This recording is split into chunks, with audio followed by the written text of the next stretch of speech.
Dale. Buenísimo, listo. Bueno, ¿qué fin de semana hemos tenido? La verdad, espero que estén bien. Inevitable mencionar. Eh, a ver, para esta segundo encuentro, yo había punteado algunas cuestiones para que viéramos, un poco a partir de lo que había leído también.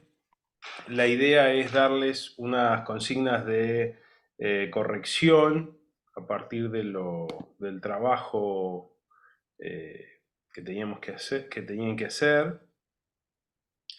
Eh, ¿Quiénes no vinieron la clase pasada? Yo, Lola, Sandra y Mirta. La mayoría acá. Ok, bueno. Pero la vi en la repe, en el video que enviaron. Ok, ok. ¿La pudieron ver antes? ¿La pudieron ver Sí, todas? bueno, yo sí. por la mitad, Ok. pero bueno. Sí, yo tampoco estuve, Lautaro, pero la vi. Ajá. Sí, sí, por supuesto. Mirna, ¿vos la pudiste ver? No, me acabo de inscribir. Ok, ok, Bueno, ok. recién no. Bueno, bueno. Ok, entonces vamos a hacer así. Yo voy a dar una consigna para la... una consigna de reescritura del trabajo anterior y aparte vamos a hacer una consigna solo... les voy a dejar una consigna como si fuera una especie de trabajo autónomo. ¿Sí? Entonces así no depende todo de lo que hayamos hecho antes. ¿Sí? De todas maneras, las consignas de reescritura de lo que hicieron antes, eh, que voy a dar, y voy a dar algunos conceptos para llevar adelante ese trabajo, se pueden comprender precisamente eh, sin necesidad de hacer el trabajo. ¿Sí? O sea, vamos a ver una cuestión que tiene que ver específicamente con conceptos aplicables a cualquier escritura y luego vamos a bajar una, una consigna de reescritura a partir de estos elementos sobre el trabajo anterior y luego vamos a hacer un boceto, le voy a dar el puntapié de un trabajo que va a ser otro. Entonces, al final de esta clase va a tener dos ejercicios que hacer, esos me los pueden entregar y esos ya como están fuera de programa, directamente yo les contestaré de aquí a la semana que viene sobre el trabajo este que envíen. ¿Ok? Espero haber sido claro. Eh, bueno, entonces, a ver.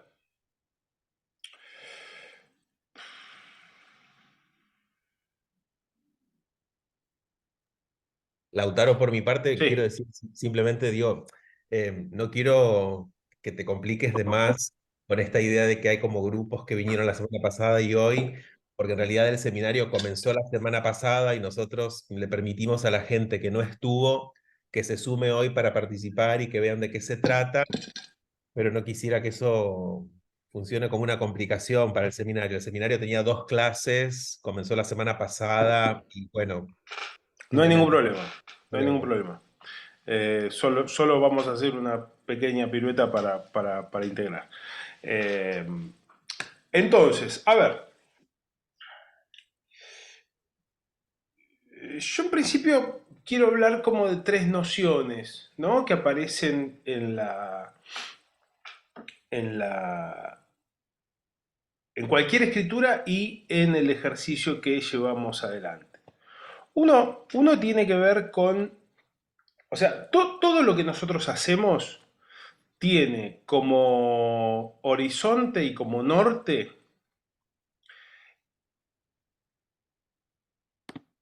¿qué cosa? Capturar la atención. ¿Sí? Nosotros trabajamos para capturar la atención. Capturar la atención es la primera y la última palabra de todo este asunto y es algo que le es tan caro a Federico García Lorca, como a Bertolt Brecht, como a Neil Simon, como a Darío Vittori, ¿sí? Desde Charles Chaplin hasta el autor de El Coyote del Correcaminos, lo que tiene que tener es la atención capturada. Luego de lograr eso, nosotros podemos traficar todo lo demás, ¿sí? Podemos compartir nuestra visión sobre el mundo, podemos tratar de provocar algún tipo de reflexión sobre la situación social, podemos contar la historia en el caso que seamos muy narrativos, podemos generar la disposición para observar la belleza en el caso que lo que nos haya llamado la atención de esto que hacemos sea la posibilidad de conseguir una belleza visual en el escenario. ¿Sí? Que aquí, teniendo en cuenta, yo creo que hay una especie de deporte común de cualquier persona que se interroga sobre la dramaturgia, que tiene que ver con esto, ¿no? Digo, ¿cómo hago que esto sea efectivo, funcione, capture la atención del espectador? Pero más allá de eso, yo les quiero plantear una pregunta que me parece que es una pregunta que obviamente no se responde ahora y que en todo caso me parece que es una linda pregunta para que les quede luego, que es, más allá de que esto de la dramaturgia trata de la captura de la atención del espectador, a mí, del teatro, ¿qué es lo que me interesa? En algún punto uno lo puede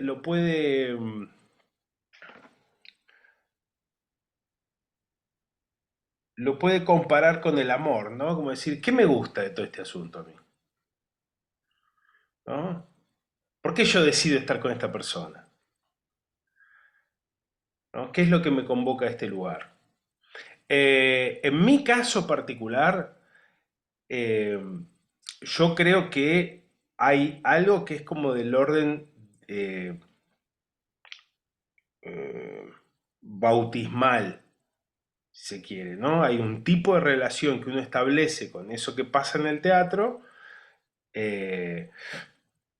que a mí me convocó particularmente, que es la posibilidad de que uno ve a unos actores en escena y se imagina un montón de cosas, ¿no? En mi caso, yo varias veces lo he contado esto, yo me dedico al teatro porque una vez fui a ver una obra de teatro donde se contaba que iban a matar al zar de Rusia.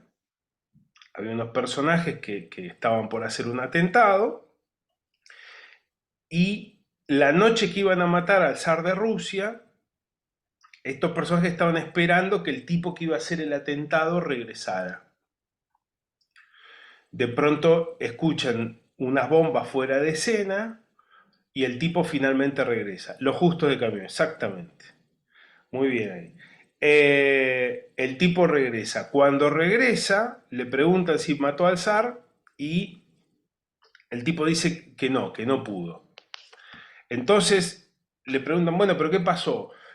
Y lo que el tipo cuenta, muy conmovido y muy contrariado por no haber podido hacer lo que tenía que hacer, es que cuando estaba a punto de arrojar la dinamita al carruaje del zar, en el zar iban los sobrinos del zar, eran dos niños, ¿sí? Junto al zar en ese carruaje, entonces él no pudo asesinar a dos niños mirándolos a la cara, ¿no?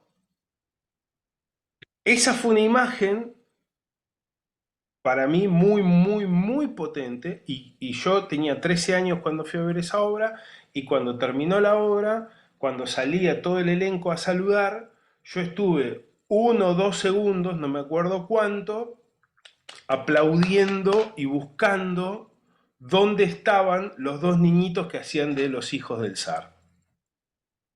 Y después me di cuenta que los hijos del zar nunca, el sobrino del zar nunca habían aparecido en la obra, ¿sí? Que yo me los había podido imaginar de manera absolutamente nítida.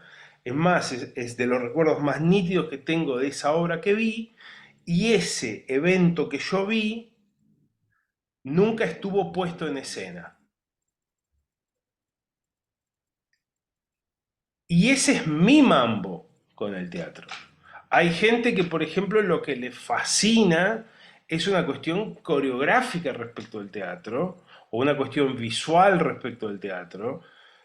En el tiempo que yo llevo dedicándome a esta actividad, yo me doy cuenta que a mí no me llama demasiado la atención la parte visual del asunto, sino y solo si puede ser una plataforma para que yo me imagine cosas a partir de lo que hacen los actores y lo que dicen los actores. ¿Sí?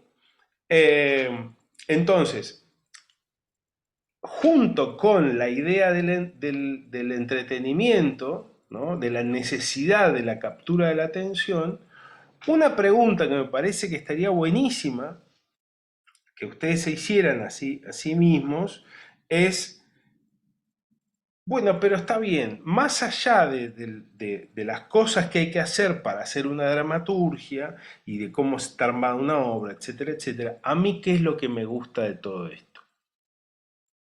¿Sí? Quizá me gustan las comedias toscas y está perfecto, nada mejor. ¿Sí? ¿Por qué? Porque bueno, digo, nada va a ser más convocante para sí mismo que aquello que te provoca genuino interés e hilaridad. ¿Sí? ¿Por qué digo esto? Porque siempre que uno se relaciona con la dramaturgia, lo que hay es una especie de situación de tensión entre la idea de cómo se hace una obra, cualquiera sea, y nuestro trabajo. ¿Sí?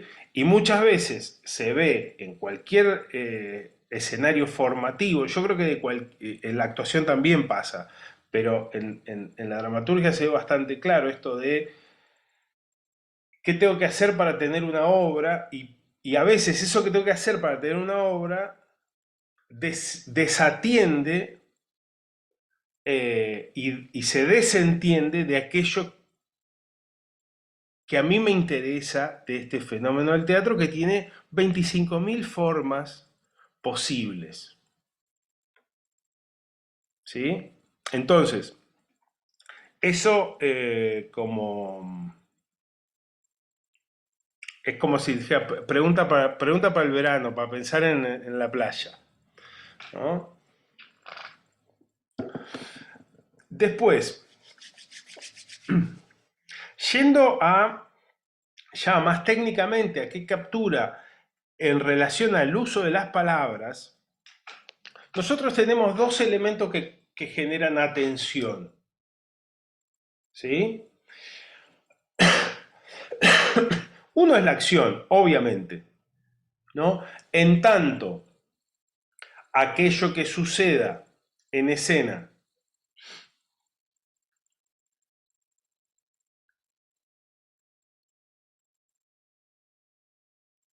cumpla con una línea de intensificación, yo voy a seguir atendiendo a aquello que pasa.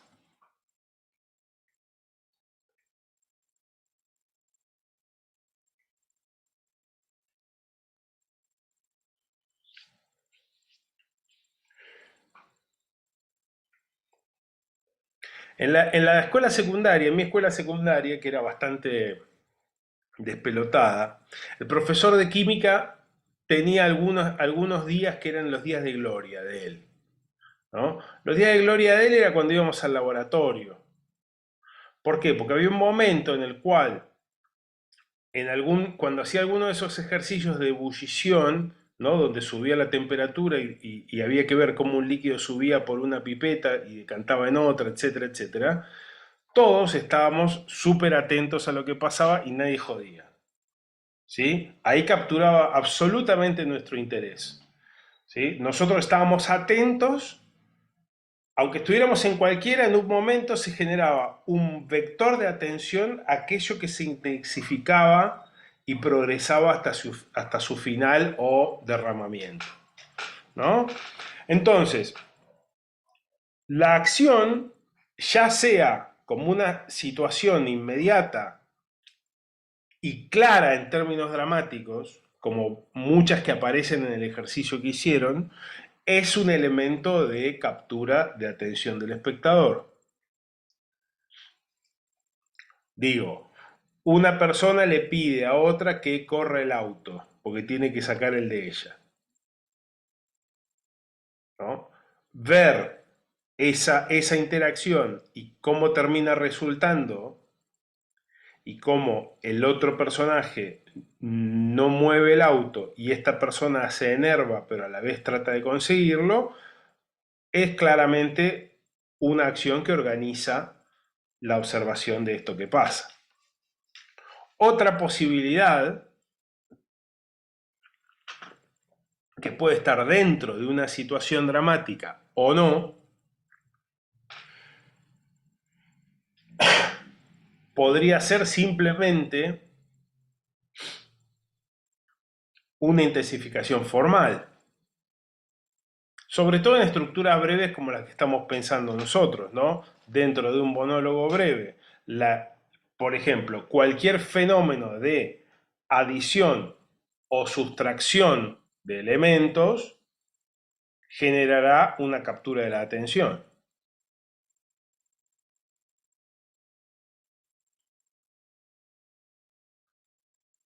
Conocen, esto nosotros lo podemos verificar, por ejemplo, en las obras de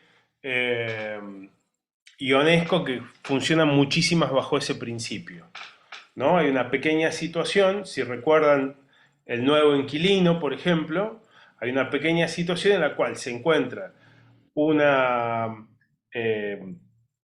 portera de un edificio, de una propiedad, con el nuevo inquilino tiene una charla con ella y luego empiezan a hacer la mudanza en la casa, ¿no? Y a partir de ahí nosotros vemos cómo esa progresión de elementos genera la captura de la atención. ¿Por qué? Porque la cantidad de elementos empieza a ser demasiada para el espacio en el cual está, entonces eso provoca una suerte de situación dramático-espacial que nos empieza a llamar la atención hasta que finalmente queda sepultado el, el espacio de objetos. Lo mismo uno lo podría hacer con cualquier recorrido formal. ¿Por qué? Porque la acción uno la puede entender en términos totalmente ligados a la progresión dramática convencional, ¿sí? A la acción tal como la entendemos como resultante del conflicto, ¿sí? O acción articulada mediante el conflicto dramático, o la podemos entender como simplemente un principio constructivo que puede incluir el conflicto dramático, pero lo puede exceder también. ¿Sí? Entonces, para cualquier cosa que uno haga, a mí me sirve pensar una línea de acción entendiéndola como todo aquello que lleva la obra hacia su final.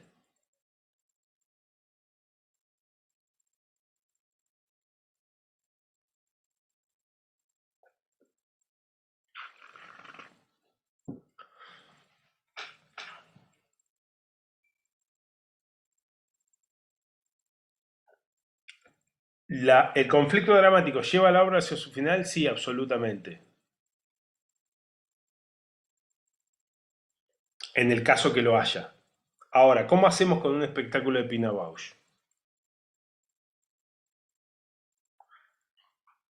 ¿Sería un unipersonal de 4, donde se repitieran 4 palabras, un unipersonal? ¿Podría serlo? Yo creo que sí. Un solo de danza acompañado de 3 pequeños textos, ¿podría ser un unipersonal? Estoy totalmente seguro. Es un hermoso desafío, pero podría serlo. Quizá usando 4 veces la misma oración, ¿no? Y le ponemos un grado de dificultad mayor. O leyendo la guía telefónica, vamos. ¿Sí? La pregunta es, ¿qué guía a la obra hacia su final? Hay una diferencia cuando uno ve un espectáculo de danza cualquiera y cuando ves uno de Pina Bausch. La sensación que tiene es que eso te captura la atención todo el tiempo y te va haciendo sentido a medida que avanza la obra. Bueno, eso se llama acción, ¿no? Eso que está operando ahí se llama acción.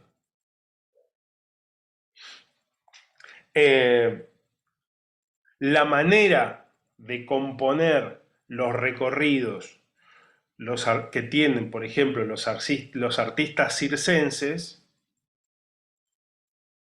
si bien uno puede ver simplemente un solo malabarista en el espacio escénico, uno puede observar ese fenómeno como una línea progresiva de pruebas de menor dificultad a pruebas de mayor dificultad, organizadas en una alternancia de escenas altas y escenas bajas,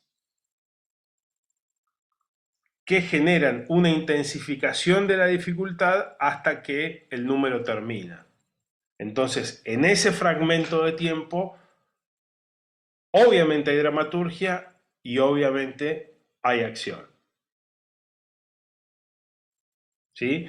Digo, no solamente la acción de mover las pelotitas, hay acción en tanto es esa energía que lleva a la obra hacia su final. ¿Sí? Entonces, recapitulamos, tenemos necesidad de mantener la atención capturada, la atención del espectador capturada. ¿Qué tenemos para eso? La acción. ¿Esa acción puede revertir la forma del conflicto dramático? Absolutamente. ¿O no? Y ahí ingresan todas las teatralidades que se les ocurran.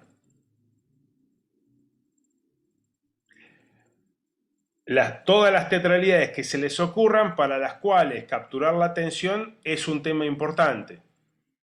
Porque hay teatralidades en las cuales capturar atención les chupa un huevo. O sea, una performance duracional de un tipo mirando tele 4 días seguidos en una casa de vidrio, no le importa si vos lo mirás o no lo mirás hasta el final.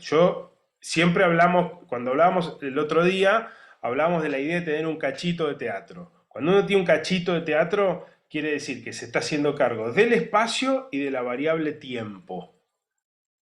¿Sí? Y que si la obra dura 1 hora, yo pretendo que si uno lo llama teatro, aspire a que en el minuto 55 uno esté mucho más capturado con lo que sucede de lo que estuvo en el minuto 20. ¿No? Y que en el minuto 58 esté más capturado o más conmovido que lo que estuvo en el minuto 55. Esa es la apuesta, digo. Sí.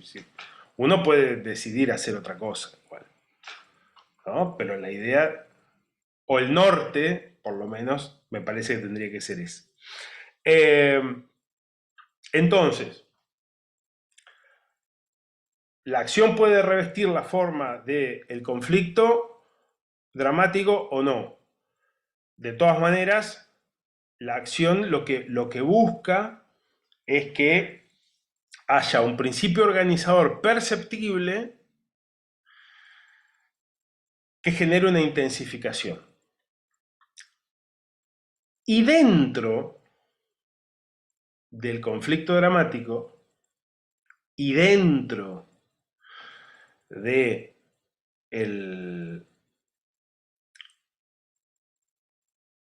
del discurso hablado de los personajes, hay otros elementos que ayudan también a capturar la atención del espectador.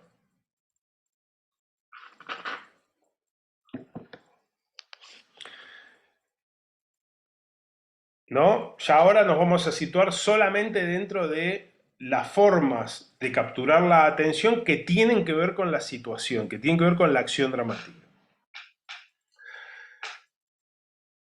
Entonces, dentro de las palabras, dentro de los diálogos, hay otros elementos que ayudan a capturar la atención del espectador que tiene que ver con el manejo de la información.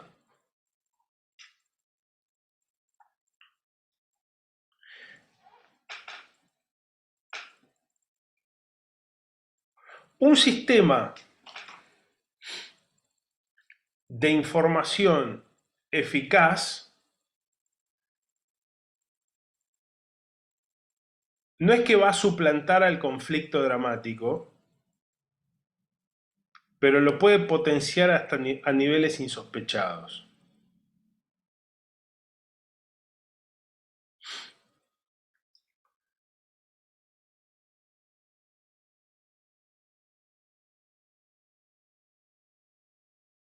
De lo que se trata es de lograr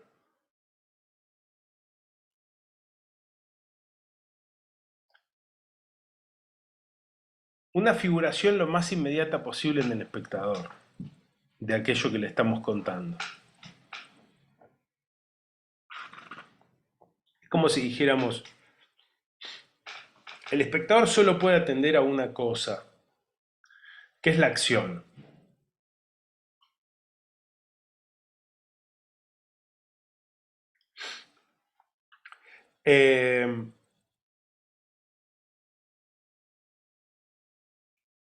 La información entra por banda paralela en la atención del espectador.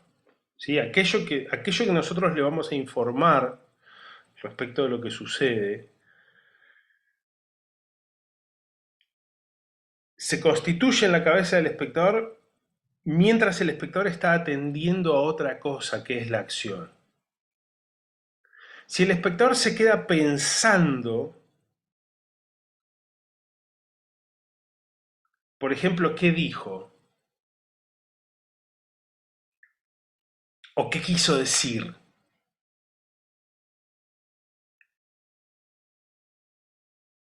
Hay algo que se detiene. ¿No? Vos no podés tirar un chiste, por ejemplo, y que el espectador se quede pensando que quisiste, qué fue lo que dijiste. ¿No? Cuando el chiste sea aclarado, no causará risa. ¿No? Así como no tiene que haber ruido ahí, en el manejo de la información, uno tiene que, en lo posible, tratar de ser lo más eficaz en la administración de las imágenes para la cabeza del espectador.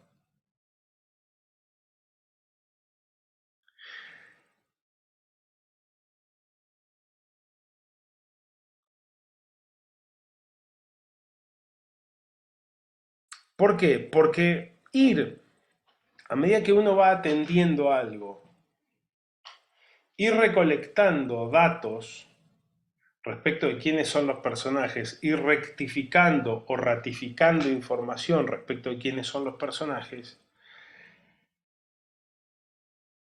genera adhesión. ¿No? Hay un placer deductivo en la tarea del espectador. A nadie le gusta ir al teatro a no entender.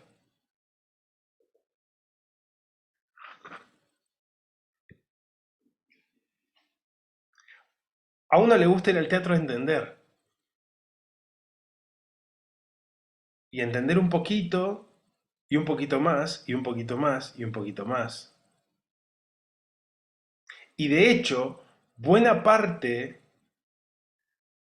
de las grandes sorpresas que uno tiene como espectador es cuando uno construyó una hipótesis de qué es lo que va a suceder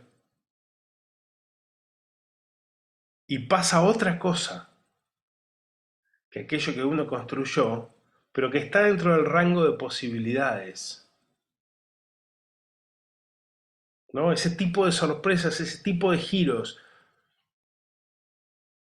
¿no? Eso genera mucho placer en el espectador, ese movimiento,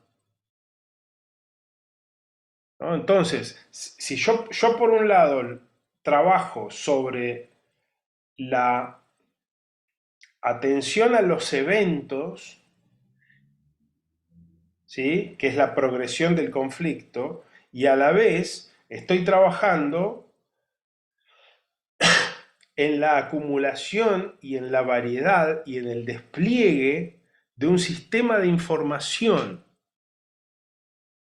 que le va a hacer la tarea de imaginar ese universo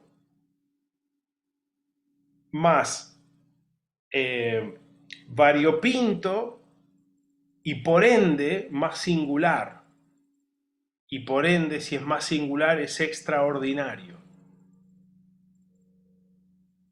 No va a ser una más esta obra, sino que voy a poder imaginar en detalle lo que sucede.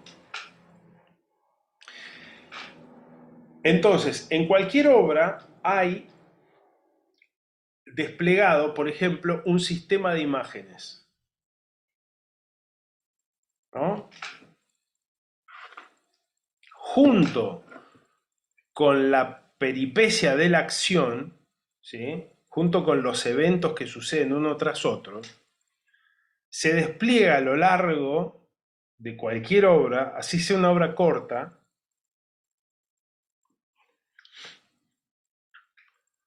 un imaginario particular de esa pieza,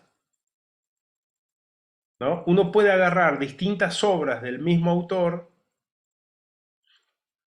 y solo pensarlas a través de qué tipo de imágenes se despliegan en esa obra, en la obra A del autor X, y qué tipo de imágenes se despliegan en la obra B del autor X.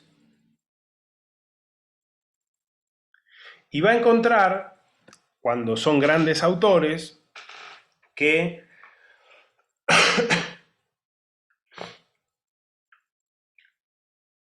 ¿se acuerdan cuando en la primaria hacíamos los ejercicios que se llamaban conjuntos de palabras? ¿No? Que te decían, por ejemplo, bosque. Y vos tenías que poner todas palabras que tenían que ver con el bosque, ¿no? Árbol, hoja, gramilla, hormiguero, etc. ¿No? Bueno, digamos, lo que uno encuentra en las obras son ciertos conjuntos de imágenes en este sentido, ¿no?, que se van desplegando esas alusiones a lo largo de la obra y que lo que hacen es precisar el universo de los personajes que viven dentro de esa obra. Incluso, yo siempre caigo en el ejemplo shakespeariano, ¿no? Pero en Macbeth, en Hamlet, hay unas imágenes, por ejemplo, de la naturaleza, que son imágenes muy micro, ¿sí? Son imágenes de observación cercana de la naturaleza. Se habla de las costas de los ríos, de los riachos, ¿no?, la pequeña vegetación que crece a los costados de los ríos. Se habla de, por ejemplo, cómo se va pudriendo la sangre dentro de las venas. Y hay muchas imágenes como si uno mirara carne pudriéndose de cerca,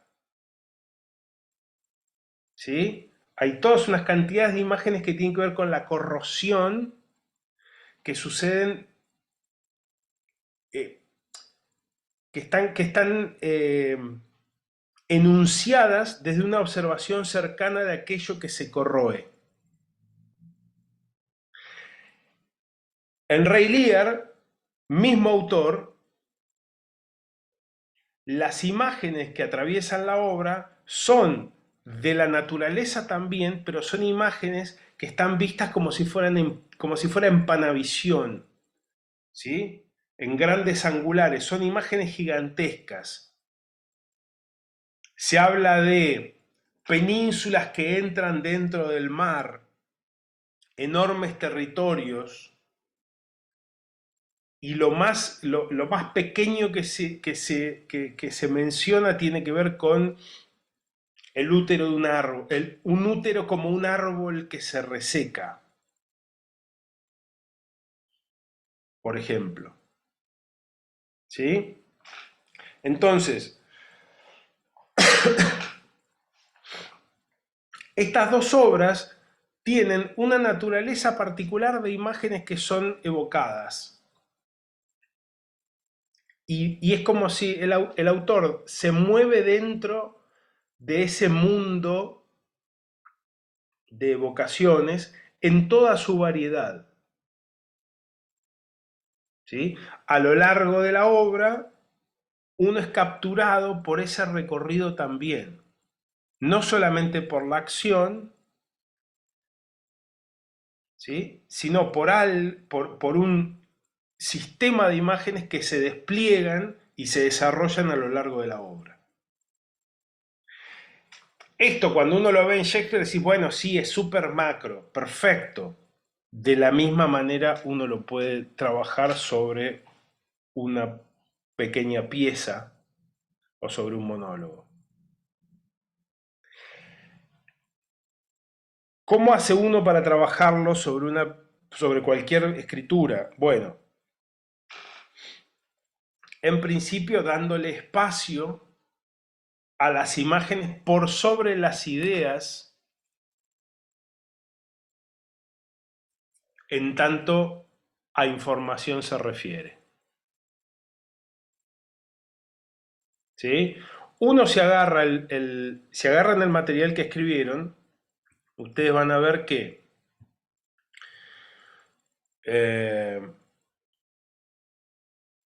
hay cuestiones que tienen que ver específicamente con la acción que dicen los personajes y hay cuestiones que tienen que ver con la información. ¿No? En cualquier argumentación hay una parte de esa argumentación que es meramente informativa.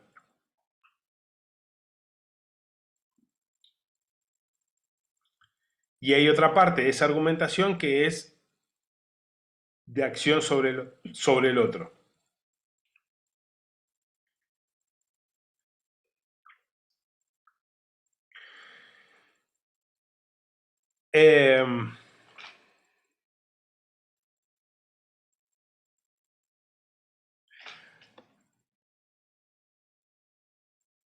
A ver, voy a buscar una...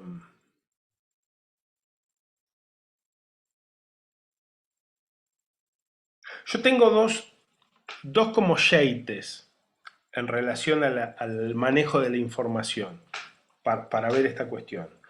Uno es, cada vez que uno menciona algún elemento que está informando,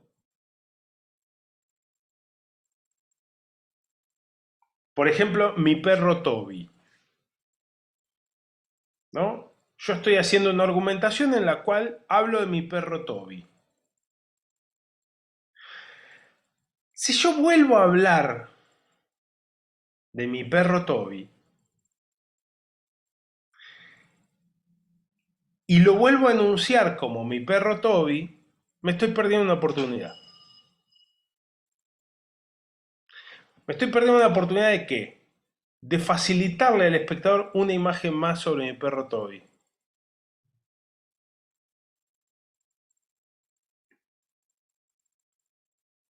¿Sí? Entonces, cada vez que vuelvo a pasar por sobre el mismo ítem de información, tratar de buscar un detalle más respecto de esa información. Que lo que se informe no sea lo mismo, porque eso yo ya lo sé. O sea, yo ya sé que vos tenés un perro que se llama Toby. Ahora dame algo más.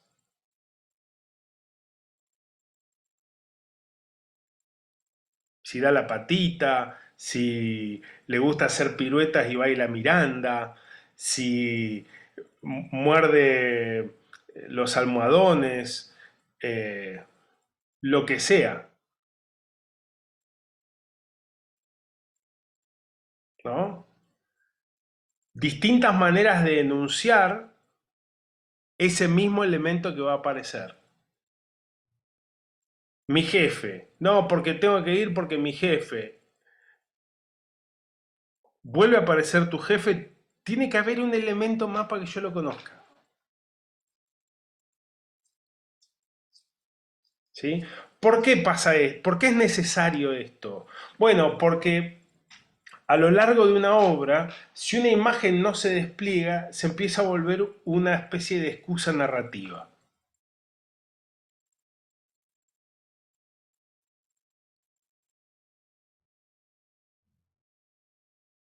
Hay un poema, que es un poema muy famoso,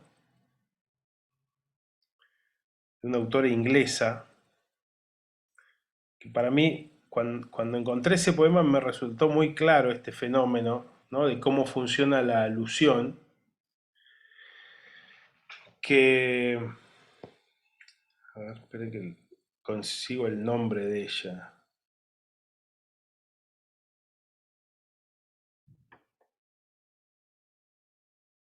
Gertrude Stein. ¿No? Gertrude Stein tiene un poema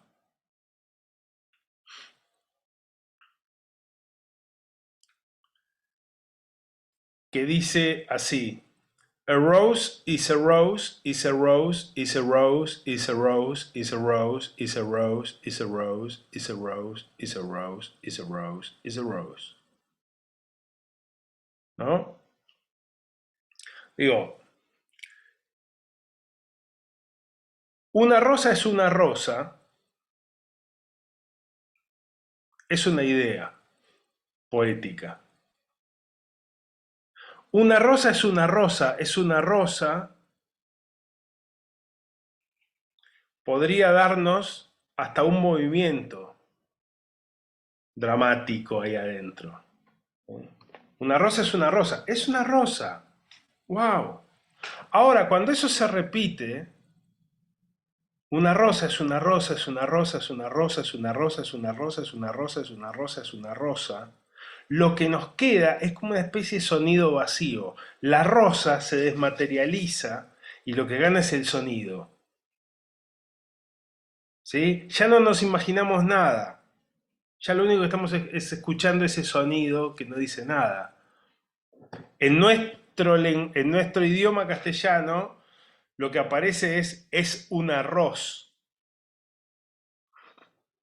Arroz con pollo. Y ya no hay más rosa. ¿Sí? Perdimos la rosa en el camino. ¿Sí? Lo mismo pasa con las alusiones que no se despliegan.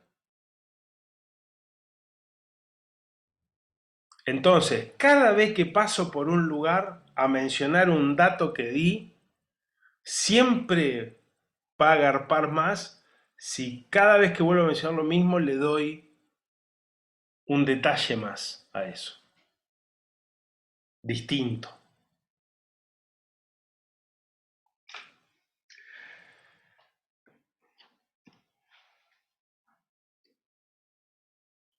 Y si aparte de eso puedo informar mediante imágenes, tanto mejor. ¿Por qué? Porque no las tengo que traducir como espectador. Se pueden configurar rapidísimamente en nuestra cabeza. ¿Sí?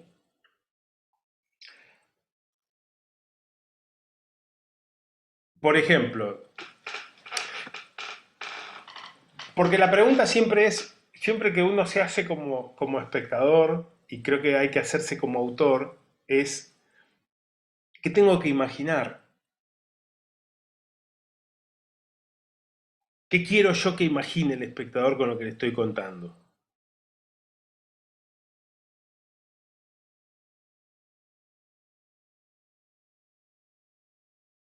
Por ejemplo,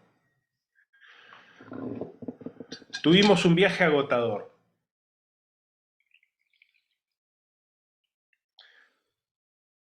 ¿Cómo hago yo para saber si lo que estoy utilizando, lo que estoy utilizando como información en la escritura es una idea o son imágenes? Las ideas pueden revestir diversas formas. Las imágenes son unas. Tuve un viaje agotador, puede ser ir a Canadá en bicicleta, venir de Temperley al centro en Bondi, o irme en moto hasta Trelew. Aplica para las tres cosas, ¿no? La pregunta es, ¿tuviste un viaje agotador? ¿Cómo? ¿Qué pasó específicamente en ese viaje? ¿Qué es lo que me tengo que imaginar?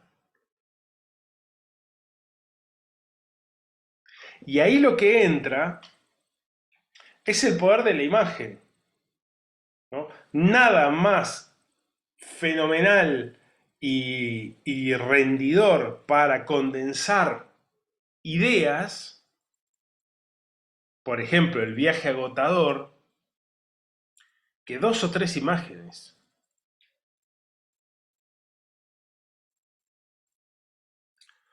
Río Paraná, Buenos Aires, Concordia, 9 horas le pusimos, sin aire. En Zárate tenía la espalda mojada totalmente. Retorcijones de panza. El baño clausurado. Un olor.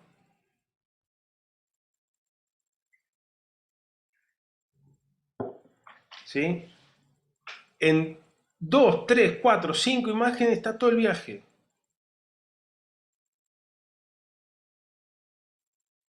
¿Sí? La pregunta que nos lleva a ese lugar siempre es ¿cómo? ¿No? Clásica pregunta del analista, ¿cómo? No, con mi papá tenemos mala relación, ¿cómo? ¿Qué pasa? ¿Cuál es la escena?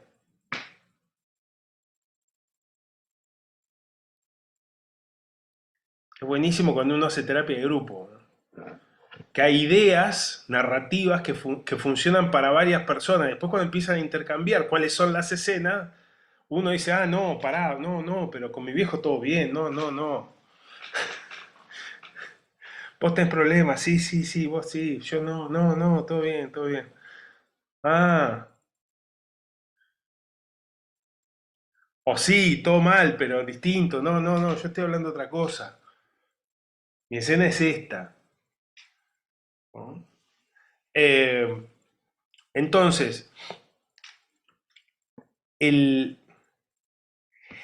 y el espectador, cuando puede imaginar claramente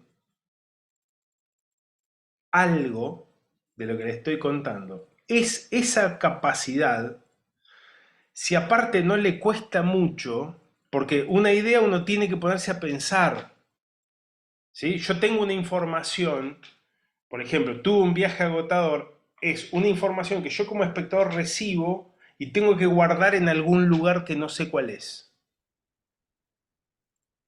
¿Sí? Es un dato que me dieron. Ok. Ahora, cuando a mí me dieron todas esas imágenes respecto al colectivo, yo las pude visualizar, las pude percibir inmediatamente sin esfuerzo, no las tuve que razonar, porque ese es el otro valor que tienen las imágenes. Las imágenes funcionan inmediatamente.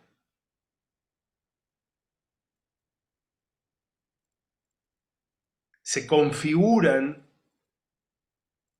inmediatamente. Hacen sentido. ¿Por qué? Porque ahí tenemos el puente humano, ¿no? Todos los espectadores,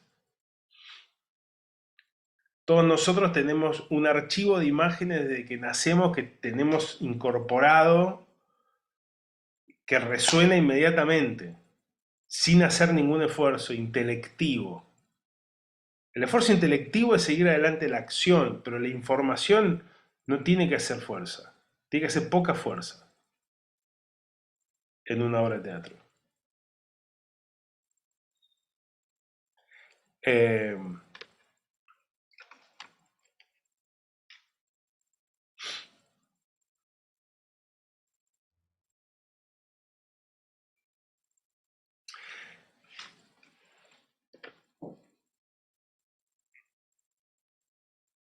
Respecto de la imagen, aparte de uno proveerla de esta manera, término de información, cuando uno trabaja trayendo imágenes, tiene un poder, eso tiene un poder particular de fogoneo de la propia imaginación. ¿Sí? Vamos a dar un ejemplo para eso.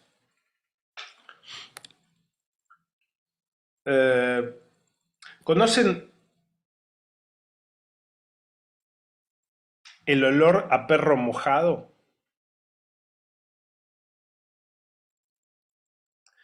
¿No? Es un olor bien particular. Ok. Yo les voy a pedir que cierren los ojos un momentito y que traten de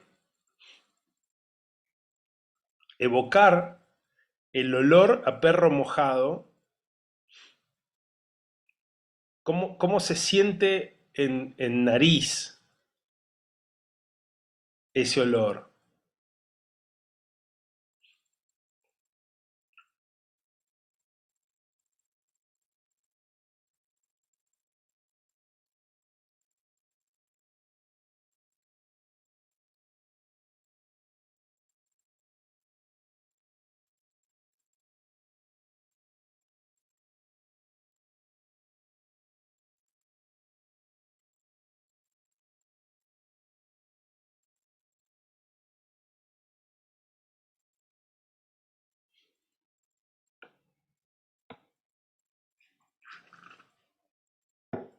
Ok.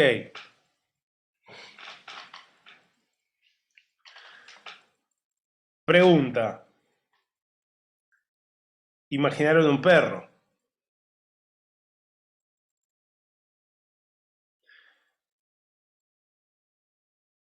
Pregunta. ¿Ese perro estaba en un lugar específico? ¿No?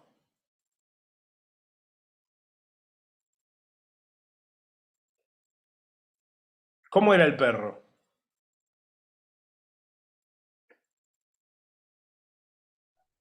Con bigotito y blanco.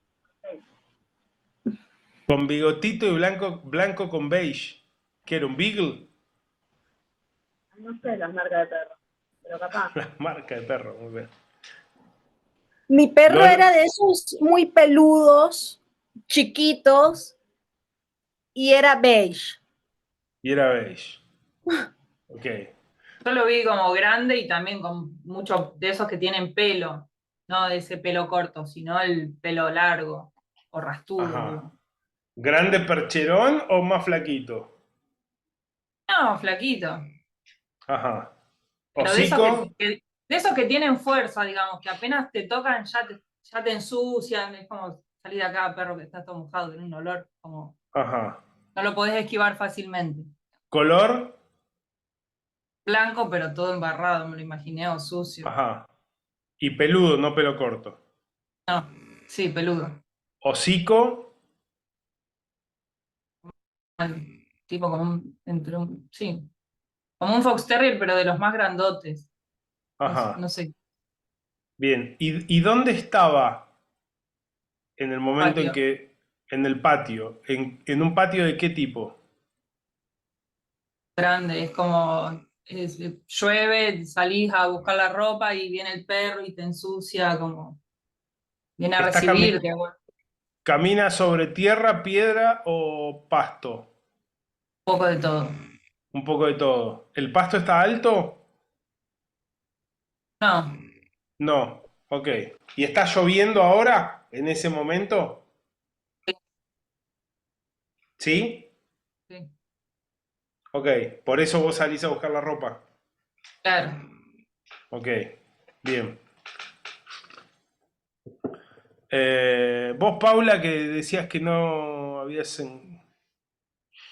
Se ve que muy obediente, era el perro solo, negro, con la panza blanca, con pelo largo y los pelos como mojados, como las pequeñas rastas, y se me figuró, me parece que era el perro de mi hermano, que es el que le siento el olor a perro mojado cuando llueve. Pero estaba solo, de Ok. fondo negro. De fondo negro, ¿estaba flotando en el espacio? Sí, y lo veía de costado, es decir, la cabeza, no sé, si me preguntás el hocico, no sé, yo la imagen que tengo es como el cuerpo entre las dos piernas, digamos, con los pelos cayendo tipo rasta. Ok. O sea, lo que había como una especie de primerísimo primer plano de la panza del perro, lo- las rastas que chorreaban agua y el olor de Sí, perro ahí, y vos estabas mirándolo de cerca. sí, Ok, y sintiendo, entonces, y, que, y y la sintiendo el sensación del olor. rechazo, porque era como, no puedo olerlo, digamos. Ajá. Y estaba cerca del perro. Sí, Ok. Era el perro de tu hermano. sí.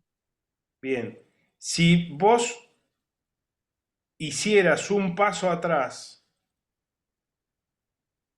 en ese momento que lo ves, ¿dónde podría estar parado ese perro? Para que vos lo vieras así. Adentro, porque como que A- viene de a- la calle, sí, adentro en un living. en un No, living y manchó el piso. sí, y no circula aire, entonces se le siente el olor a perro Ajá. mojado. ¿Y ese piso de qué es? ¿De qué? De madera, de De parquet. madera. De parqué. Sí. Ok. ¿Y hay una pared atrás del perro? Hay sillones y después está la pared. Ok. ¿Y esos sillones de qué material son? ¿Y de qué color? Beige, no sé, los Ok. puede ir a manchar. Bien. Ok. Lo puede ir a Tensión. manchar. Tensión, ahí está la tensión, sí. Ok. Bien. Fíjense una cosa.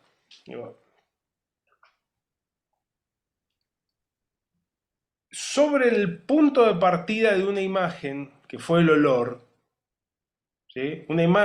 Un tipo de imágenes a las cuales uno no recurre en general para escribir, ¿no? En general estamos más tomados por el imaginario visual o sonoro, ¿no? Entonces, por este tipo de imágenes que uno diría, entre comillas, marginales para la escritura, aunque súper pregnantes en la vida, muchas veces vamos caminando y sentimos un olor a una comida y de pronto estamos en la casa de mi abuela, eh, solo por hacer el ejercicio de evocación de esa imagen generó una asociación múltiple, ¿sí? Si yo me detengo a observar esa imagen, primero, el olor a perro mojado vino con perro, no vino solo,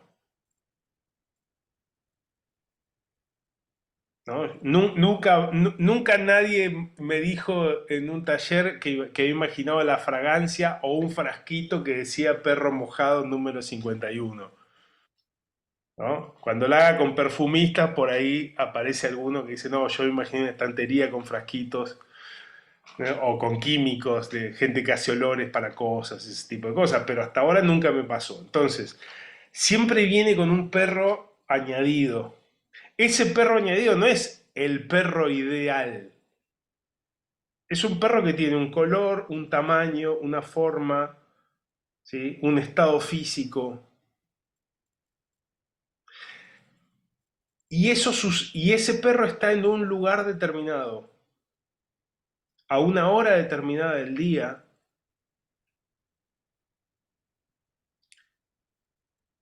Viene o se acerca en algunos casos por determinada situación, con lo cual aparte trae añadida otra serie de imágenes, ¿sí? Ropa colgada que porque llueve tengo que salir a buscarla, por ejemplo, ¿no? O unos sillones que están más atrás que el perro los puede enchastrar, ¿sí? Entonces hay una serie de imágenes que uno puede añadir a futuro también y hacia atrás también, ¿sí? ¿Qué quiere decir esto? Que cuando uno escribe buscando y amparándose y apoyándose en las imágenes, lo que se provoca siempre es un estallido de asociaciones, ¿sí? Nada mejor, valga la redundancia, nada mejor para tener mucha imaginación que usar imágenes como punto de partida.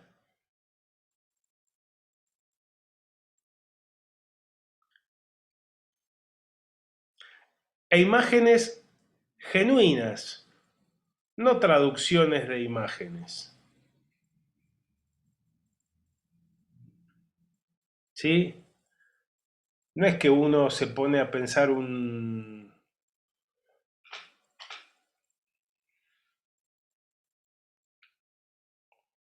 evento y dice, bueno, ¿y cómo sería? En general, las primeras imágenes que explican una decisión narrativa, informativa, son lugares comunes, ¿sí? Yo cuando tengo que imaginarme cómo sería algo, en general lo que hago es modificar 3 veces, porque primero lo que aparece son los lugares comunes, ¿sí? Entonces decir, bueno, pero ¿cómo? ¿Pero cómo es eso? ¿Pero cómo es eso? ¿No? En tanto empiezo a precisar un poco más, ¿sí? Cuando las imágenes me parecen demasiado generales y no parecen llevarme a ningún lado, el mejor motor es hacer una pregunta más sobre el cómo.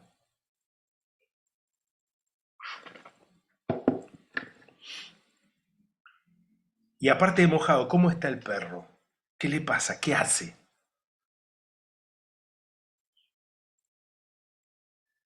¿Da vueltas en círculo o ladra hacia afuera? ¿O aúlla y mira para los costados?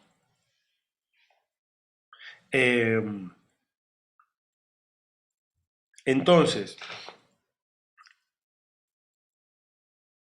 cuando uno de los elementos que a mí me parece que estaría buenísimo que observaran sobre el trabajo es esta cuestión, ¿no? Digamos, si bien yo escribí este degradé, dentro de este degradé que habíamos armado, hay, aparte de la acción que estoy efectuando sobre otro personaje que me hace cada vez hablar más, hay unas informaciones que yo estoy dando, ¿no? Esas informaciones que estoy dando, ¿se pueden imaginar o son información?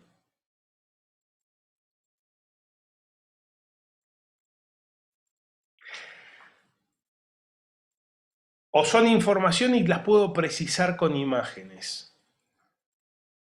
¿Sí? Entonces puedo llegar hasta ese punto, abrir, ¿no? No sé, llego al punto de esto, un viaje agotador. Abro 1, 2, 3, 4 imágenes. ¡Tup! Sigo.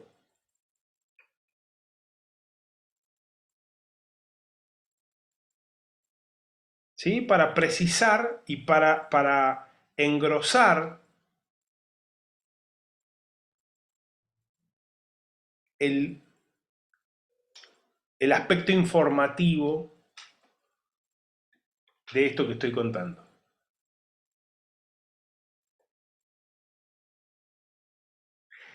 Es distinto dar un dato informativo a ya permitirme imaginar eso que está pasando en escena,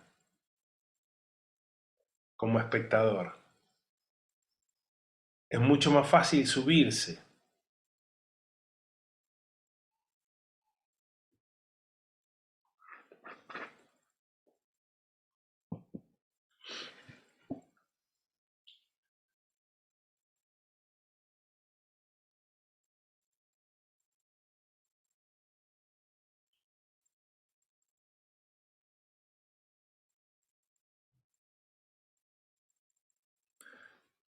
Estoy muy tentado de ejemplificar con la campaña política a este respecto. Dale, dale. No, que yo creo que hay una cosa de la narrativa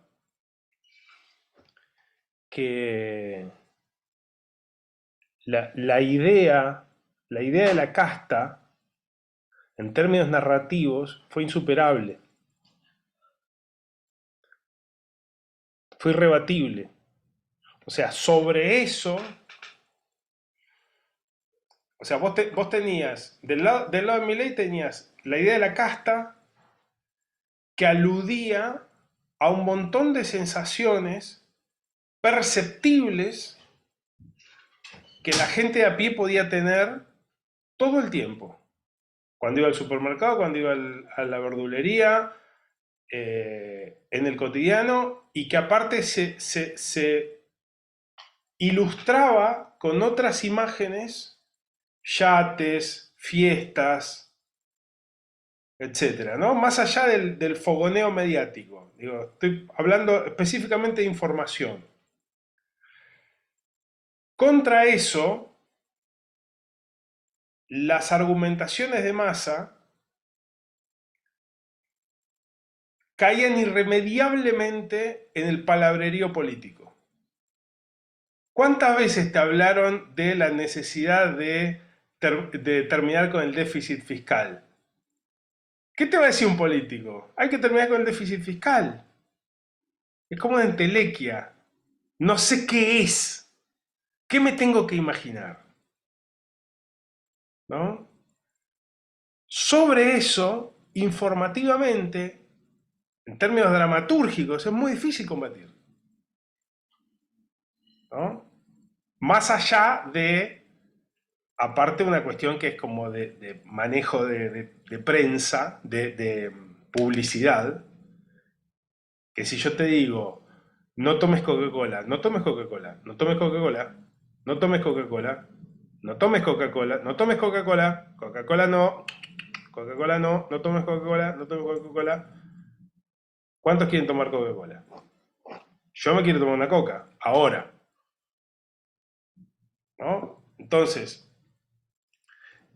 pero eso es una cosa que yo venía pensando hacía tiempo. Digo, ¿cómo haces para tener una idea que refleje algo del orden de lo sensorial?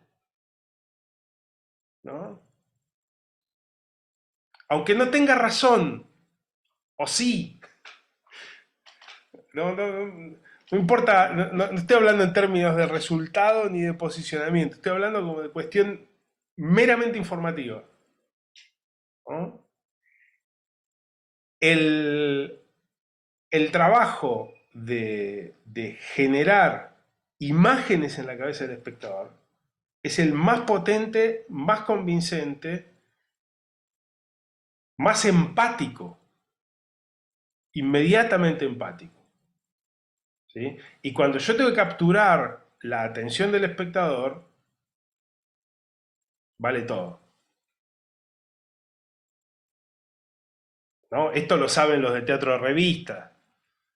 ¿Qué hacen el teatro de revista en su interminable vagancia? Chicas en pelotas, punto. Un tipo que cuenta chistes, chicas en pelotas.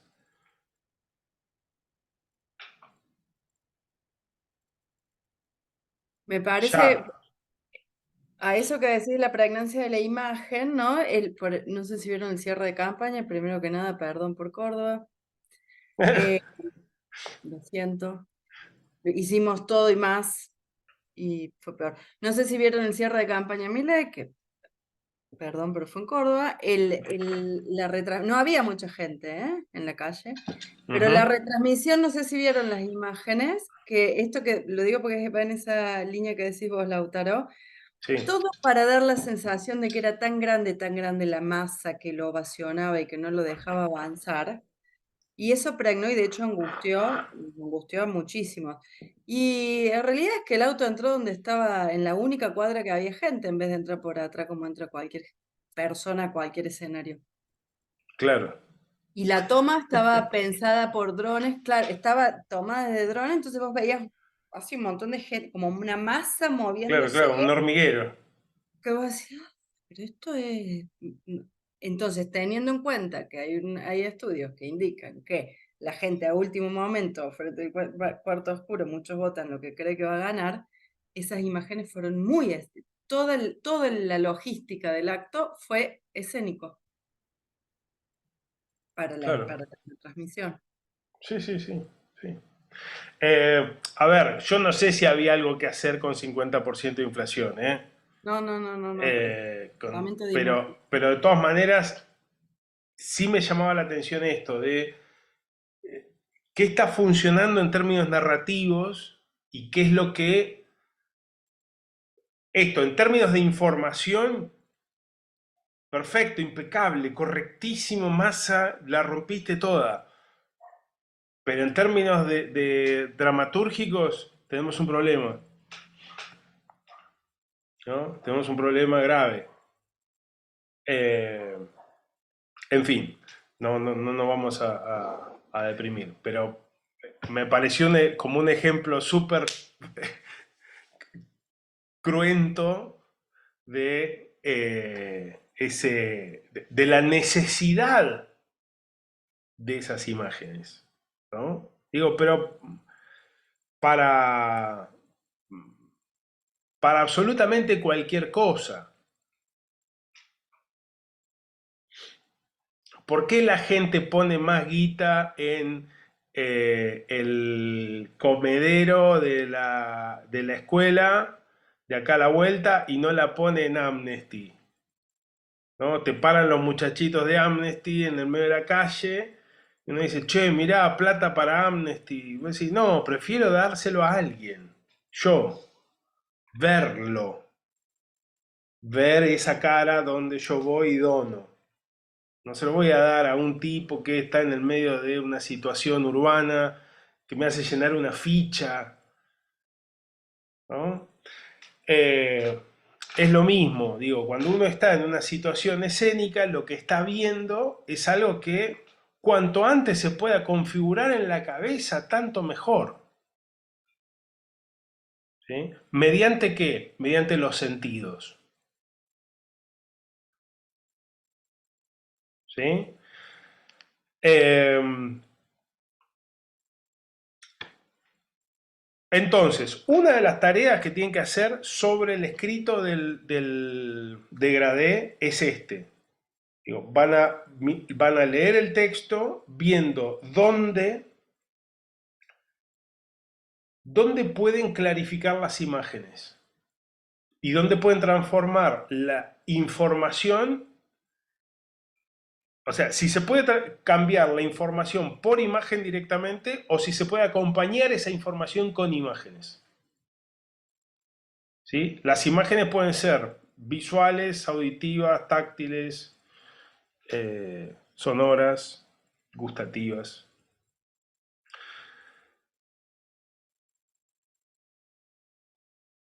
Auditivas y sonoras es lo mismo. Olfativas, sonoras.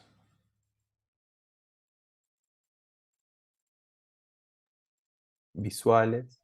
visuales. Mm. Los 5 sentidos, va.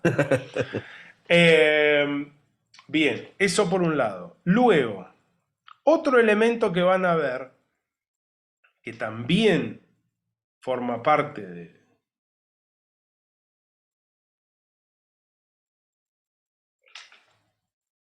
Es un espacio a trabajar. Y también yo creo que hace sentido para capturar la atención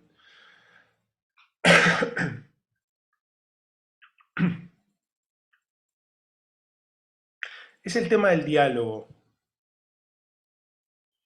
A partir de un par de líneas. La primera es, ¿cuál es la relación que tiene mi personaje con el lenguaje? ¿Cómo habla?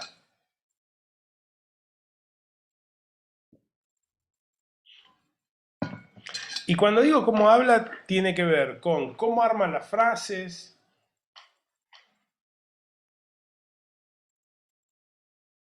cuál es la cadencia,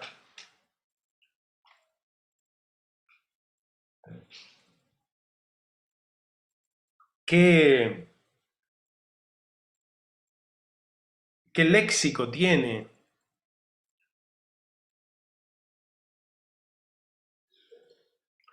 Tiene un léxico, ¿no? Si yo leo todo lo que escribí,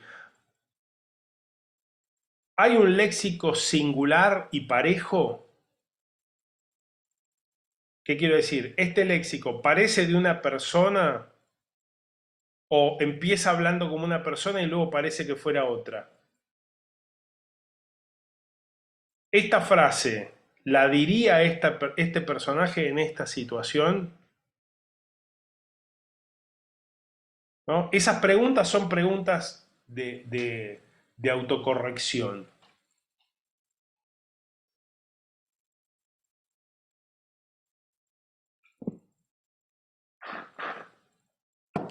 Luego, ¿no? Y eso tiene que ver con el aspecto de caracterización del personaje, ¿no? Este personaje habla de esta manera. Luego, este personaje que habla de esta manera, en esta situación en la que está, ¿no? En esta tesitura emocional en la que está, ¿cómo arma frases?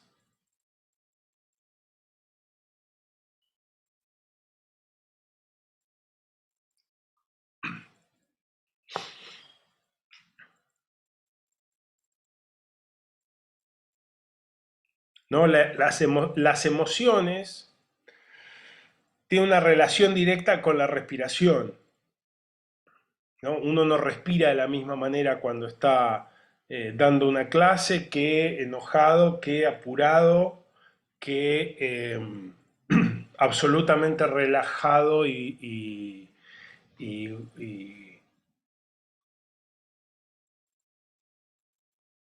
gozoso,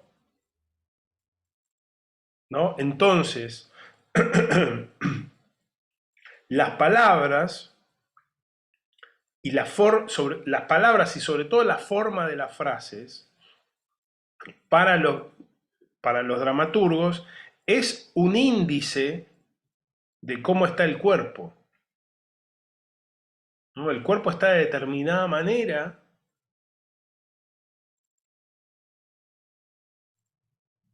y eso te lo da una cosa que los viejos actores sabían muy bien y es un lindo elemento para que uno capture de la escritura, que es la respiración del texto, ¿no? Esto alguna vez me lo dijo Osvaldo Bonet. Dice, vos tenés que pensar, tenés que identificar cuál es la respiración del texto,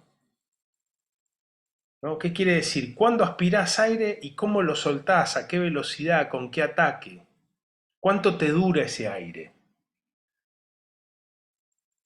Uno cuando habla no está inspirando todo el tiempo, llenando los pulmones de aire. Una vez se inspira cortito y suelta cortito, ¿no? Y va administrando en esa especie de danza, en esa especie de jam session que uno hace, ¿no?, constantemente, hablando, esos golpes de aire, ¿no?, y esas columnas de aire. En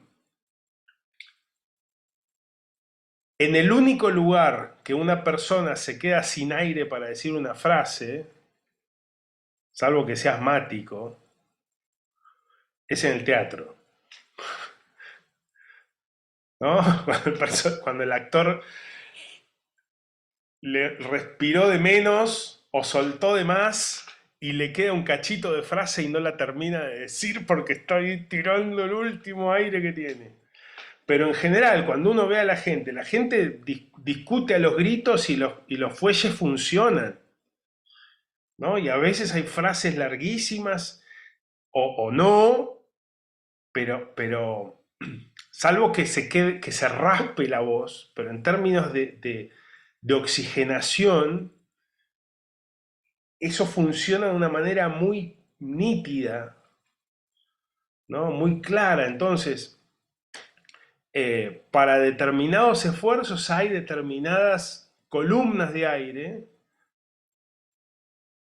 lógicas. A veces la gente hace cosas raras, como por ejemplo tratar de charlar saliendo a correr, ¿no? Y vos ves dos personas que no pueden hacer lo que quieren hacer, ¿no? Conversan con monosílabos. Bueno, porque no hay aire, ¿no? Pero en una situación, eso, uno puede, a ver, la dramaturgia, lo que es la dramaturgia específica en términos de acción y en la belleza de su composición, muchas veces se aloja en esos lugares, más que en lo que se dice, es en la forma que tienen las frases, los ataques,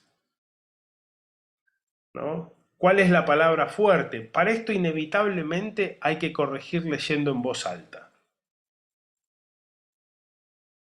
¿sí? Es muy probable que cuando lean el texto en voz alta,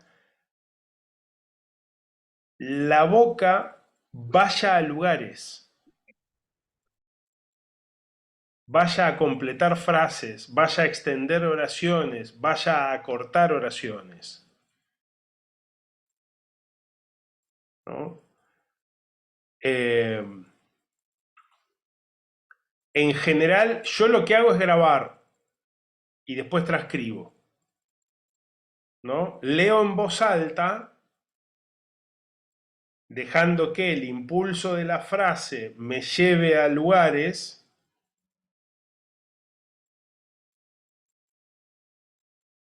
grabo eso que leo y luego transcribo eso, a ver qué onda.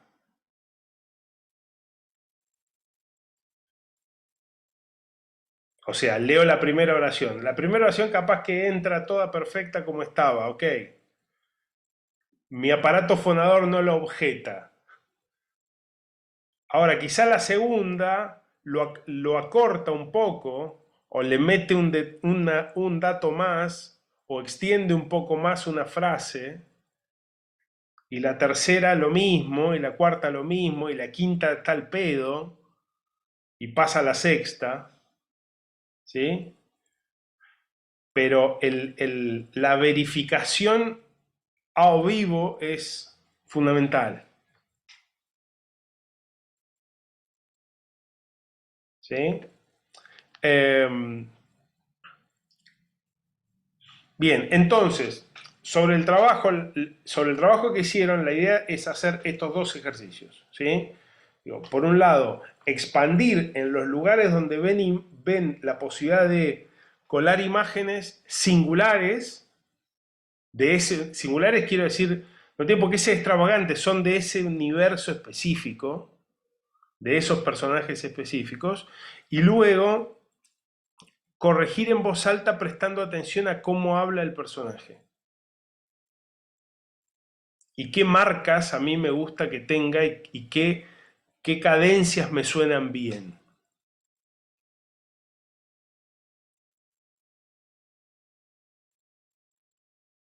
¿sí? Y de esa corrección, a ver, es probable que con el tema de las imágenes algunos elementos se expandan, otros se reemplacen, ¿sí? Y otros queden igual, y estará bien, ¿sí? Pero pasarlo, tamizarlo por esos dos movimientos.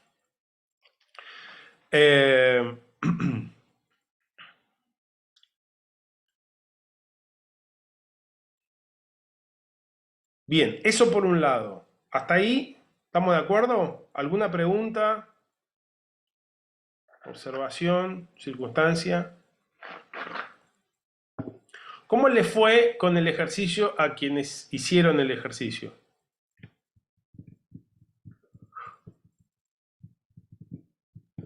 A mí me costó, no sabía por dónde empezar. Bueno, escribo habitualmente, Mm, menos algo como un monólogo, pero que se parece a un diálogo. Eso me Sí, trababa eso. Pensar en un monólogo que no sé por qué se me fijó esa imagen, o sea, esa idea, que era un monólogo que tenía que parecerse a un diálogo. Me quedé con eso, medio raro por ahí, pero entonces, porque como que tenía que avanzar, que tenía que tener algo como, viste, digo, o sea, algo que provoque, o sea, todo el tiempo, igual era lindo como ejercicio, porque en un momento se me construyó la imagen de un interlocutor, y eso claro, estuvo bueno, porque eso le dio cuerpo a una imagen de situación que yo no me esperaba. Hasta que me di cuenta de eso, bueno, ya no tenía más tiempo de seguir arreglándolo, pero al final dije, claro, está bueno porque en este ejercicio se me construye la idea de un otro, aunque sea un monólogo, como con mucha claro. claridad. Eso me gustó, como algo nuevo para mí. Está bueno. Lo que aparece es la situación, mm, ¿no? Que cuando uno, muchas veces cuando uno habla del monólogo, el monólogo queda preso de su narración. claro. Como alguien abre la boca y cuenta algo. ¿Y dónde está? No sé. ¿No? Es como que el único lugar que se presenta es ese lugar que está sobre el que se está narrando, ¿no? Pero no hay una acá situacional, ¿no? Bien, está muy bien. Bueno, me alegro que haya pasado eso. Está bueno. Ok, ¿alguien quiere contar algo más? Yo quería decir que a mí me Sí, pareció genial como ejemplo el hecho de que lo formal fuera lo que fue generando la situación y fue como cargando la acción. O sea, había una propuesta que tenía que ver con la forma, con una oración, dos oraciones, tres oraciones, y cómo en ese ejercicio de ir cumpliendo con esa forma, eso te llevaba como a desplegar algo que tenía que ver con el orden de, bueno, de la imagen y de la acción que se iba generando, ¿no? Em, a mí me pareció buenísimo, me encantó. O sea, súper disfruté esa idea de cómo se fuera abriendo la puerta a la oscuridad, ¿no? Como se fuera oscureciendo, de pronto ese degradé de tonos, era como una imagen muy, muy potente para poder entender qué le estaba pasando a ese personaje que de pronto empezaba a develar algo que en la primera oración prístina y clarísima no estaba revelado, no, y que estaba oculto. Así que a mí como ejercicio me pareció buenísimo, Lautaro, gracias. bueno, qué Genial. bueno, me alegro. Em, sí, a ver, yo creo que en la escritura muchas veces, la escritura teatral sobre todo, está como muy presa de ese cuento al cual está refiriendo, ¿no? Entonces, hay como una idea que prima muchas veces, que es que la estructura como organización natural, ¿no? Y de hecho, una cosa que nos pasa es que nosotros estamos totalmente atravesados por una cuestión formal. Digo, nada más formal que el teatro porteño. obras de 1 hora y cuarto, con un reparto entre 2 actores y 4. Un espacio único. Chao.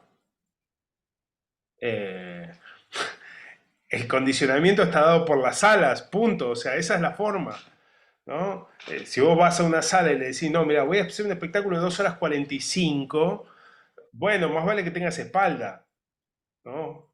2 horas 45 son 18 actores, hay 3 cambios de escenografía en 3 espacios distintos porque sucede la obra en 14 años de diferencia. ¿Sí? No hay lugar para hacer eso, ¿no? O en todo caso, te vas a tener que amacar gestionándolo. Entonces, digamos, todos esos condicionamientos están, ¿sí? Y parecen referir a una naturaleza de la creación, cuando no es así, es un condicionamiento formal como cualquier otro. Y uno puede rastrearlo y puede imponerse cualquier analogía formal que le sirva, ¿no? En este caso hay una muy nítida que nos sirve dramatúrgicamente, que es la intensificación, ¿no? En tanto tengo que seguir hablando para obtener algo, hay algo que no me está siendo satisfecho, y si aparte yo le cargo las tintas emocionalmente a tener que seguir hablando, eso va a producir por sí solo una intensificación dramática. ¿Sí? El otro ejercicio que van a hacer, que es, digo, a manera de ejemplo, va a quedar, pero no quería dejar de hacerlo, tiene que ver con esto. O sea, ustedes tienen la corrección sobre estos 2 carriles, ¿sí? Del ejercicio del degradé. ¿Ok? Luego, aparte de ese, van a hacer como un monólogo otro, en el cual, ¿se acuerdan del ejemplo de la clase anterior? Un señor apoyado sobre la mesada que reta a un jovencito, ¿sí? Que le habla y le cuenta sobre su vida. Bien. Nosotros teníamos en esa situación que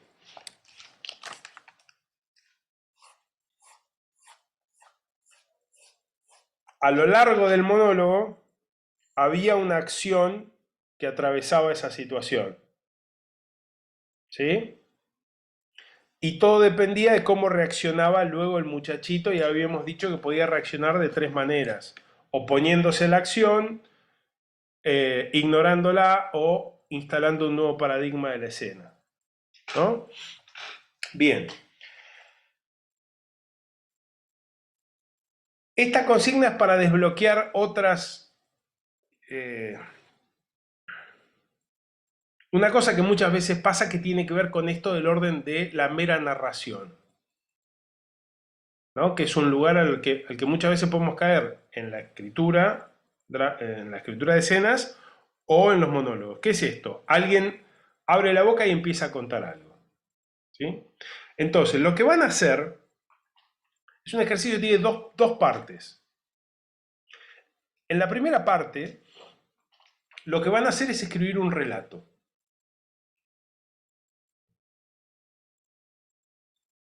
Se van a olvidar completamente de que esto es teatro, ¿sí? Ese relato, la única característica que lo emparenta con el teatro es que va a ser un relato oral, ¿sí? Quien cuenta va a contar diciendo, no por escrito, no es un relato, no es composición tema la vaca, no es una crónica de viaje de un marinero, no es un informe de un periodista por escrito de una situación, nada. Es simplemente alguien que está contando algo a otra persona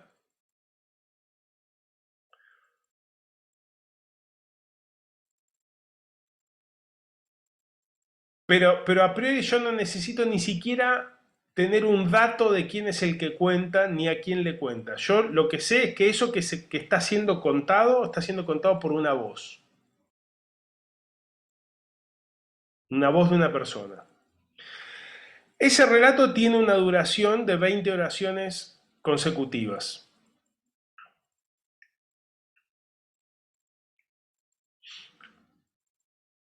Puede llegar a un final o no.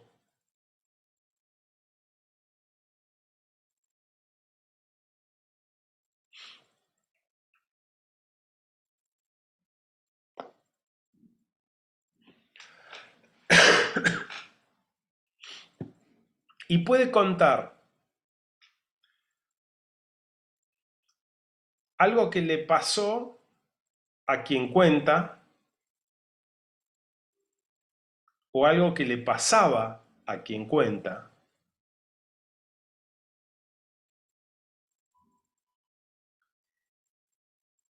Y eso puede ser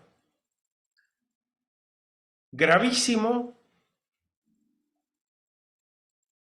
o una tontería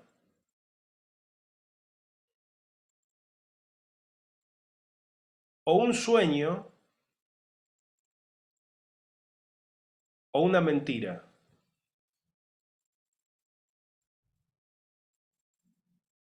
¿Sí? Puede ser un bolazo de lo más zarpado. Perdón, Lautaro, ¿qué Sí. dijiste? ¿Puede ser algo que le pasó a quien cuenta o qué? O que le pasaba, ¿sí? Que le pasó puntualmente un hecho o unas cosas que le pasaban con regularidad. O un sueño,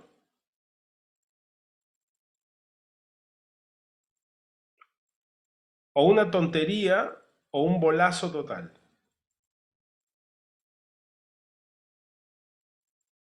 Entonces, lo primero que van a escribir son 20 oraciones de alguien contando esto. Y van a escribir solo el relato. ¿Sí? Ahora que todos tienen PC para escribir, está buenísimo porque esto lo ponen en el Word, escriben las 20 oraciones, ya. ¿Sí? O en el teléfono, qué sé yo, mis alumnos de ahora escriben en el teléfono. Bien, una vez que tienen el relato de las 20 oraciones, lo que van a hacer es el camino inverso a lo que hicimos la otra vez con el ejemplo. Digo, nosotros con el ejemplo del tipo que hablaba de su vida, lo que sabíamos que el tipo estaba haciendo era retando al otro. ¿Sí? Y lo primero que hicimos fue describir la escena en la cual sucedía la acción, antes. ¿No? Dijimos, una cocina, 2 de la tarde, ¿no? Hay un tipo parado ahí, etcétera, etcétera. ¿Sí? Entonces, ustedes lo que van a hacer en este caso es al revés. Tienen el monólogo y ahora lo que van a inventar es la situación de elocución. ¿Qué es esto? Van a inventar una situación, van a decidir un momento y un lugar donde están los dos personajes, donde hay dos personajes al menos,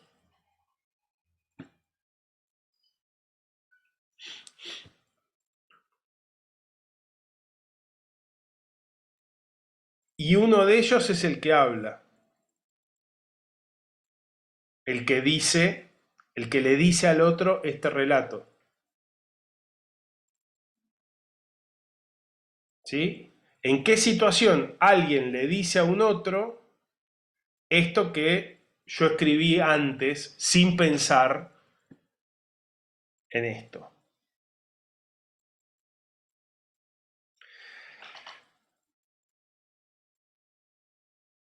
Y por último, lo que vamos a hacer con esa situación es decidir cuál es la acción que atraviesa ese monólogo. entendido acción como qué.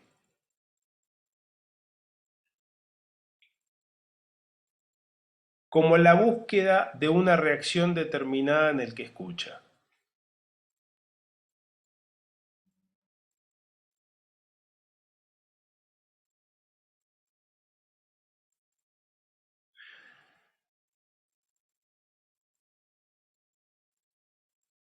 ¿No? A mí me sirve mucho pensar en esto. En el mejor de los mundos posibles, yo, si cuento cómo mi abuelita me regaló una cajita de bocaditos Marroc,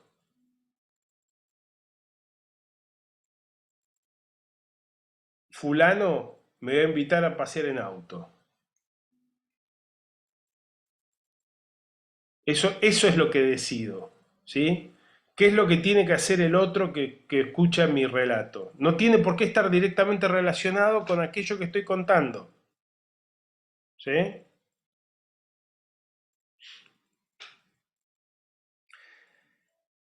Entonces voy a decidir esa reacción deseada y voy a tener como 3 comodines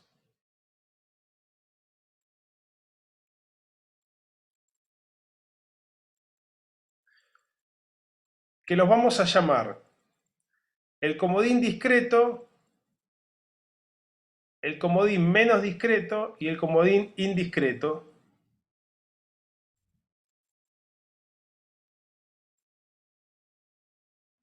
Que es el 1, 2 y 3, ¿sí? Discreto es el 1, menos discreto es el 2, el indiscreto es el 3, que son frases de apelación directa al otro,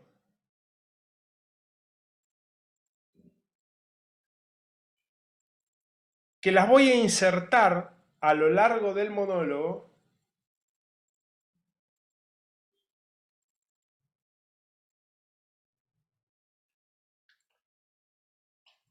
para conseguir lo que deseo.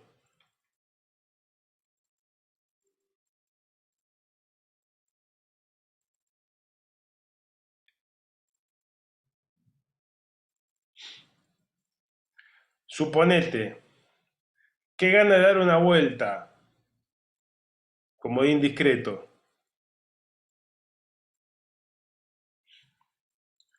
Voy atrás, no tengo problema.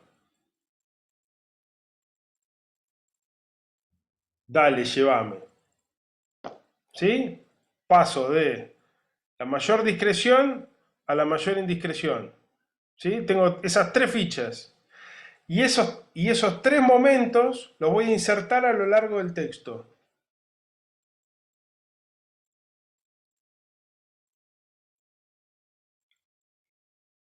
¿Sí? Si quieren, pueden darle a cada uno de esos comodines aparte un tinte de intensificación emocional también.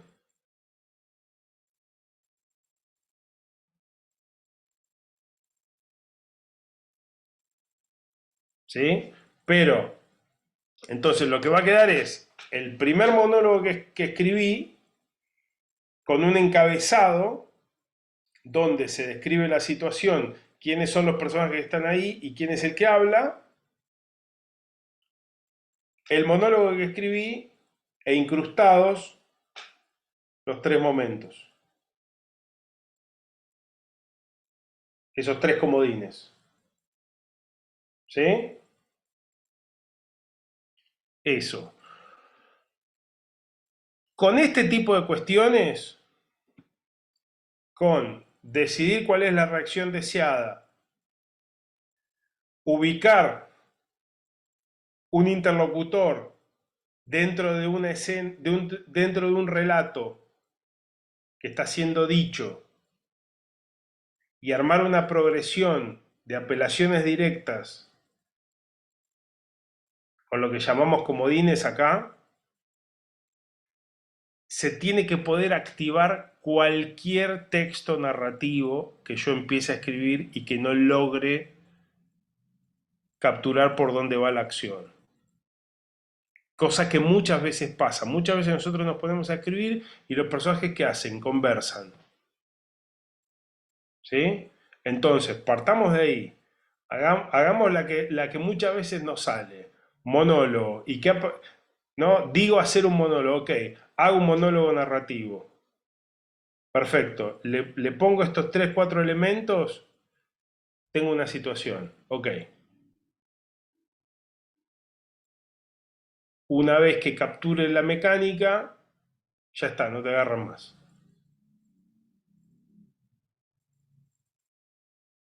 ¿Sí?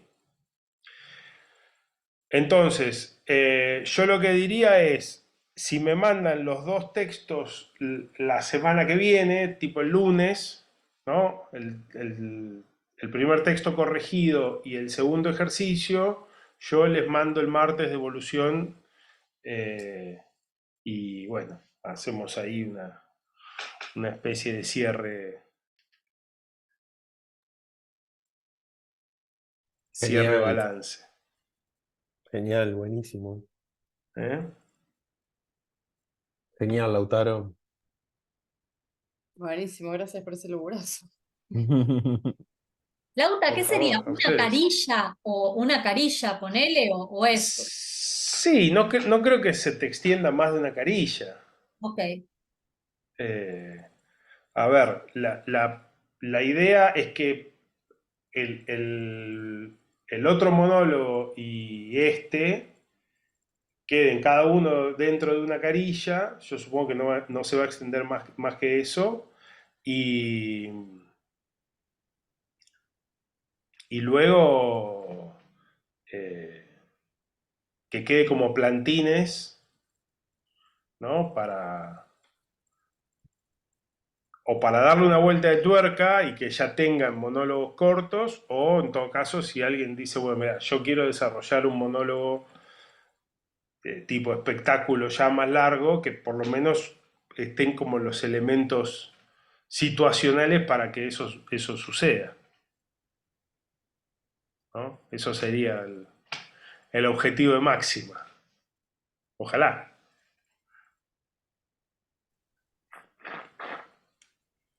Así es. Bien, ¿alguna pregunta? ¿Algo que haya quedado dando vueltas? ¿No? No, súper clarísimo todo, Lautaro. Bueno, me alegro.